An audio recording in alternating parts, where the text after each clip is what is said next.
안녕하세요. 크립토티브입니다. 이번 시간에는 샘 얼트먼, 챗 GPT의 창업자로도 잘 알려져 있죠. 자, 이 친구가 일찍이 월드 코인을 만들었다고 합니다. 자, 무슨 일이 벌어지고 있는지 간단히 살펴봅니다. 코인뷰로 뉴스 제가 즐겨보는 프로그램이고요. 이 가이라고 하는 친구, 영어가 되시는 분들은 직접 가셔서 보셔도 좋을 것 같습니다. 자, 먼저 테더 얘기로 시작을 해봅니다. 테더라고 하는 것이 요즘에 실적이 좋다고 하네요. 그 이유가 바로 미국의 그 연준에서 기준금리가 계속 높게 유지가 되고 있죠. 자, 이거랑 무슨 관계가 있을까요? 자, 스테이블 코인 발행사죠. 테더라고 하는 이제 돈을 찍어내는데요. 그 돈을 찍어내는 발행 담보로 이제 80%가 미국의 국채입니다. 자, 미국의 국채는 그 수익률은 주로 미 연준의 기준 금리를 따라갑니다. 자, 지금 금리가 높죠. 그러면 그냥 들고만 있어도 국채에서 큰 수익이 발생을 하고 있습니다. 그래서 테더가 호시절을 지금 만나고 있죠. 실제로 그래서 수익의 15%를 비트코인을 매수할 것이다 라고 지난 5월 17일 공개적으로 밝히기도 했습니다. 자, 스테이블 코인 발행사가 수익이 올라간다는 것은 결국 이더리움 가격에 큰 호재가 될 수가 있습니다. 왜냐? 대부분의 스테이블 코인이 이더리움 위에 올려져 있기 때문에 그렇죠. 자, 비자 카드, 마스터카드, 페이팔, 그 USDC랄지 스테이블 코인을 올려놓고 결제나 송금 수수료로 먹고 살고 있죠. 그런 카드에서도 결제가 더 빈번하게 일어날수록 이더리움이 그만큼 쓰이고요. 그만큼 이더리움은 소각이 될 예정입니다. 되고 있죠. 자, 이건 참고고요. 이더리움의 거래소 물량이 5년 내 가장 적다고 합니다. 자, 비트코인도 마찬가지죠. 이 얘긴즉슨 가격의 큰 변동성이 또 한번 조만간 나타날 수도 있겠다. 위로든 아래로든 그건 이제 모르죠. 자, 이더리움을 그리고 이제 많이 그 거래소에서 빼서 뭐 하고 있냐? 스테이킹에 많이 맡겨 놓는다고 합니다. 자, 지금은 이더리움 그 이자율도 많이 올라갔죠. 그게 요즘에 밈코인 열풍 때문이라고 하네요. 많이 쓰면 쓸수록 이더리움에 대한 사용 수요가 더 많아지겠죠. 자, 5월 달에는 이더리움 레이어 2죠. L2의 사용량이 신기록을 경신했다고 합니다. 이더리움을 더 빠르고 저렴하게 사용하는 그 솔루션이 바로 레이어 2죠. 자, 그만큼 많은 이더리움이 소각이 되고 있다는 거고요. 자, 이더리움이든 이더리움 레이어 2든 사용하면 할수록 이더에 대한 수요는 증가를 하게 될 겁니다. 자, 이쯤 되면 우리 구독자분들께서 왜 맨날 이더리움만 좋다고 하냐? 리플 XRP는 어떻냐? 제 개인적으로는 리플 XRP 매우 긍정적으로 봅니다. 실제로 많이 보유를 하고 있습니다. 하지만 왜 자주 언급을 안 드리냐? 그만큼 힘든 코인이기 때문에 제가 언급을 자주 안 드릴 뿐이죠. 요즘 최근에 또 맨날 합의가 나온다 이런 뉴스에 휘말리시지 않는 게 이기는 답입니다. 이미 들고 계시면 끝까지 가셨으면 저는 합니다. 자, 그 다음에 이더리움과 레이어 2 이것들은요 사실 새로운 금융 시스템이라고 보시면 될 것 같아요. 자, 근데 여기에서도 주요 의사 결정을 하는 사람들이 있겠죠. 근데 결국에는 거버넌스 토큰이라고 합니다. 결정 권한이 있는 코인을 많이 들고 있는 사람들. 자, 이 사람들이 주요 의사 결정을 하겠죠. 바로 유명 VC, 벤처 캐피털리스트, 투자하는 기관들이 당연히 많이 들고 있겠죠. 자, 최근에 이더리움 익명 투표 시스템을 A16Z 에서 발표를 했습니다. 유명 그 투자하는 회사죠. 영지식 증명이라고 해서 이제 익명성을 보장하겠다. 결과도 누가 어떤 내용으로 투표를 했냐, 그리고 심지어 투표자 신원도 보호를 합니다. 그렇기 때문에 왜 이런 걸 만들까요? 뭔가 좀 숨기고 싶은 게 있는 게 아닌가 하는 생각을 들게끔 합니다. 자, A16Z 같은 대형 VC 당연히 후폭풍도 있겠습니다. 왜냐하면 의사결정에 있어서 영향력이 너무 크죠. 그럼 마치 주주총회 하면 주식을 많이 들고 있는 사람이 결국에는 의결권을 행사하지 않습니까? 그거랑 비슷한 격이라고 보시면 될 것 같아요. 자, 이제 본론으로 좀 들어가 봅니다. 자, 월드코인이라고 하는 코인을 창업한 사람은, 만든 사람은 샘 얼트만입니다. 자, 오픈 AI 다 알고 계시죠? 챗 GPT의 개발사입니다. 자, 그 창업자가 지금 월드코인을 만들었다고 하고요. 쉽게 말씀을 드리면 전 세계 사람들이 자신의 홍채를 인식을 시켜서요. 월드코인으로 결제를 잘 할 수 있게끔 하는 프로젝트입니다. 근데 이제 아시다시피 홍채라고 하면 우리의 개인 생체 정보가 인터넷상으로 떠돌아 다닐 수가 있겠죠. 자, 디지털 신분증 DID 유망 시장이라고 말씀을 여러 번 드렸습니다. 하지만 디스토피아 또 빅브라더 사회로 가는 우리는 지금 어떻게 보면 첫 그 길목에 서 있다. 저는 이런 생각을 계속 하게 되네요.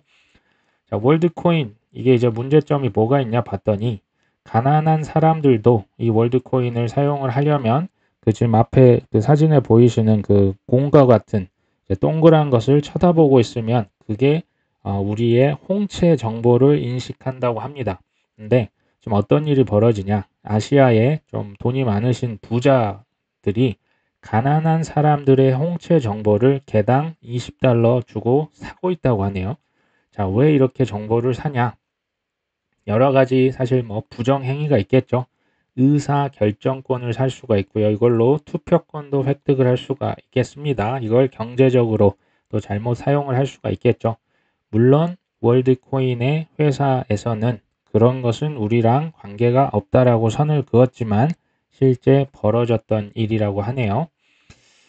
샘 얼트먼이 또 큰 투자를 유치를 했습니다. 지금 이게 얼마 전이네요. 5월 25일인데요.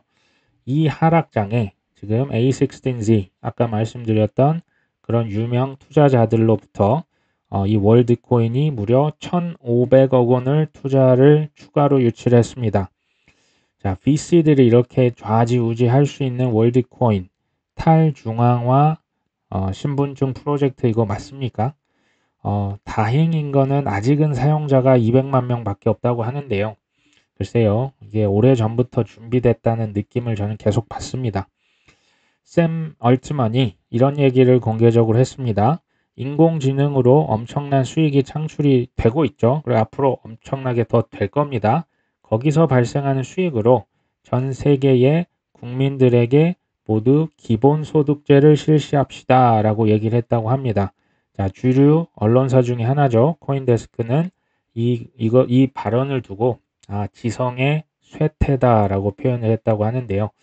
자, 기본소득제라고 하는 것은 사실 선거 시즌만 되면 앞으로 전 세계적으로 계속 반복돼서 나올 어젠다가 맞습니다. 자, 저는 개인적으로 의도는 좋죠. 기본소득을 보장해 주겠다는 겁니다. 자, 하지만 최악의 빈부차를 전제로 하고 있습니다. 왜냐? 자, 앞으로 우리나라로 치면 70년대, 80년대 고성장이 전 세계적으로 계속 나올 수 있을까요? 자, 대경기 침체가 닥친다고 합니다. 자, 여기에 우리 뭐 인공지능이다, 로봇이다 해서 일자리는 다 사라지고 있죠. 자, 여기에서 정말 어떻게 보면 제 개인적인 표현은 이건 현대판 노예제에 가깝다. 죽지 않을 정도로 돈을 던져줘야만 생활을 하겠죠. 그리고 그들을 다 플랫폼 쪽으로 귀속을 시킬 겁니다. 그걸 요즘 고상한 표현으로 구독경제라고 합니다. 자, 어찌됐건 기본소득제를 주장을 하고 있네요. 그 많은 투자금을 어디에 썼냐? 자, 여기 인프라, 그러니까 이제 모바일 앱으로도 이제 만들어서 보급을 시키겠죠. 실제로 많이 쓰고 있고요. 폴리곤을 비롯한 이더리움 레이어 2 솔루션을 많이 이 지금 월드코인 앱에 적용을 한다고 합니다. 빠른 결제를 위해서 쓰겠죠. 자, 왜 그럴까요? 그 유명 투자 그 회사들, VC들이 폴리곤을 비롯해서 레이어 2에 투자를 많이 해놨기 때문에 자기가 투자한 코인 쓰는 거 인지상정인 것 같긴 합니다.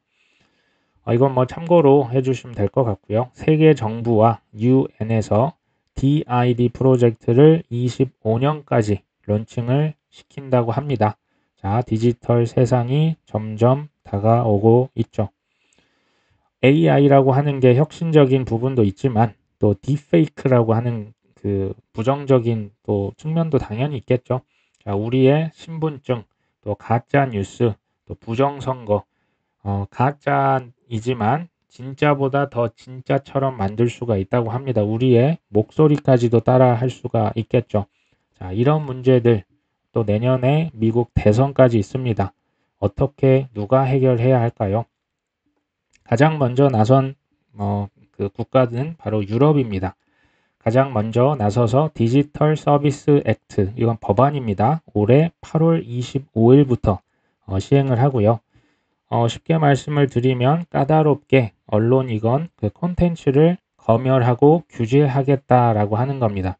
근데 트위터를 인수한 일론 머스크, 난 이거 싫으니까 난 유럽을 차라리 그럴 거면 떠나겠다라고 발표를 하기도 했었죠. 하지만 EU에서 이 법을 시행하고 감독하는 감독관이 트위터, 너 그렇게 도망쳐도 숨을 곳이 없을 것이다. 8월 25일 우리는 강제로 이 법을 시행하겠다라고 으름장을 놨죠. 보시면요. 점점 디지털화 되고 있고 투명하고 편리한 세상으로 가고 있습니다. 앞으로 탈세, 지하 자금 이런 것 좀 이제 어렵겠죠. 그리고 비용과 시간들 이런 것들이 감소돼서 편리하고 긍정적인 부분이 반드시 있습니다. 자, 하지만 우리의 자산과 우리의 신분증, 우리의 생활 이런 것들이 모두 디지털화 돼가는 게 좋을까요? 주요 크립토와 웹3의 인프라가 저는 결국에는 중앙화가 이미 많이 되었고요. 앞으로도 더 많이 중앙화 쪽으로 갈 거라는 생각을 합니다. 쉽게 말하면 돈 있는 기관의 수중에 들어가는 거겠죠. 마지막만은 저는 좀 긍정적인 발언으로 마무리를 하고 싶습니다.